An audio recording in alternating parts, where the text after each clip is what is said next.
sabig mong ganun pa sa ano pa, baka makarating sa tubig. Gate yellow. Sige, diretso yan. Bakon nga sa putik yan, oh. Ano mo sa putik, i-diin. Diin mo muna. Ayan, meron kasi silang nakukuha ang bulig. May kausap ako. Sige, ang laking bulig niyan. Diin mo! Diin mo. Yan. Sige, diretso. Aki, may atin niya salamin na kaiken. Ita salamin na ano pa, pang stoplight. Wah. O, diretso ka mo. Sige, diretsuin mo yung dalan. Sige, diretso.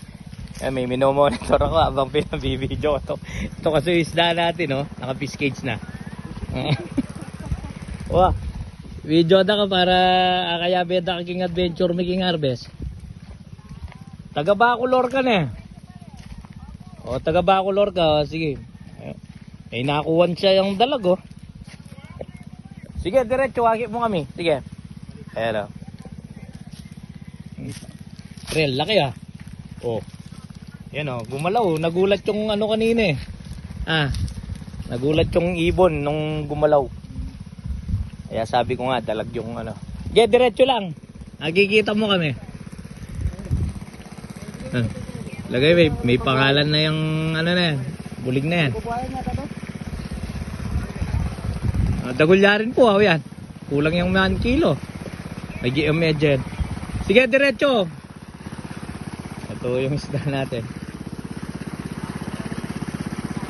Yeah, ayan. Higit na kayo. Oh. Ayan na sila. Ayan na. Oh.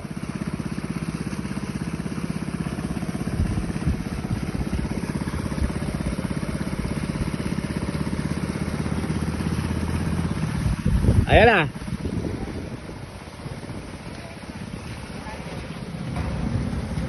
Asok mo dito.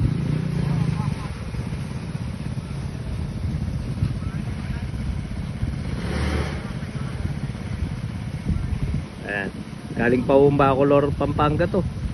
Dito sa Santa Ana napadpad.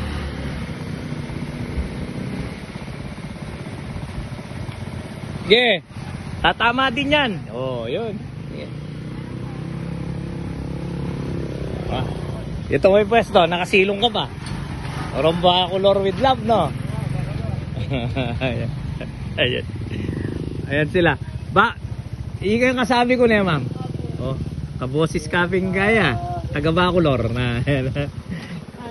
Ayan, oh. Ano pala kaya ba yun? Wawa. Malatila rin, eh. Kaya nung aburiyula, kargayula, nung ali naman, bukas atin tamo talagang maragulasan. Ayan. Pakita natin sa kanila yung isda. Go, go, go.